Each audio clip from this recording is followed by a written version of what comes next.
सर्वपल्ली राधाकृष्णन की कहानी। डॉक्टर सर्वपल्ली राधाकृष्णन भारत के महान शिक्षाविद, दार्शनिक और देश के दूसरे राष्ट्रपति थे। उनका जीवन ज्ञान, शिक्षा और मानवता के प्रति समर्पण की एक प्रेरणादायक कहानी है। उनकी प्रारंभिक जीवन क्या थी हम बताते हैं। जन्म उनका 5 सितंबर 1888 को तमिलनाडु के तिरुतनी गांव में एक ब्राह्मण परिवार में हुआ था। उनके पिता चाहते थे कि वे पुजारी बने, लेकिन राधा कृष्णन की रुचि शिक्षा में थी। उन्होंने प्रारंभिक शिक्षा तिरुतनी और तिरुपति के मिशन स्कूलों में प्राप्त की और बाद में मद्रास क्रिश्चियन कॉलेज में दार्शनिक माने फिलॉसफी से स्नातक किया। राधा कृष्णन ने भारतीय दर्शन और वेदांत पर गहन अध्ययन किया और अद्वैत वेदांत के प्रमुख समर्थक थे।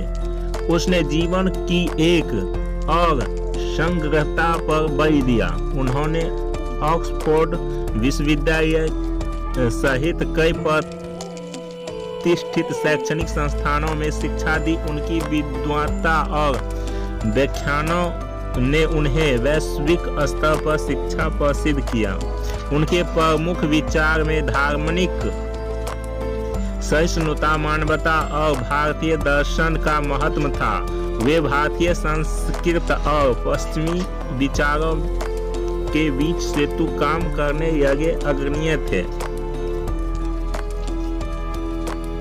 डॉक्टर राधाकृष्णन ने स्वतंत्रता के बाद भारत की राजनीति में भी महत्वपूर्ण भूमिका निभाई। 1947 में स्वतंत्रता प्राप्ति के बाद वे सोवियत संघ में भारत के पहले राजदूत बने, जहां उन्होंने भारत और सोवियत संघ के बीच संबंधों को मजबूत किया।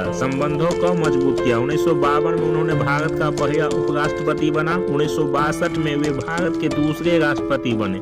उन्होंने 1962 से 1967 तक इस पद को सुशोभित किया।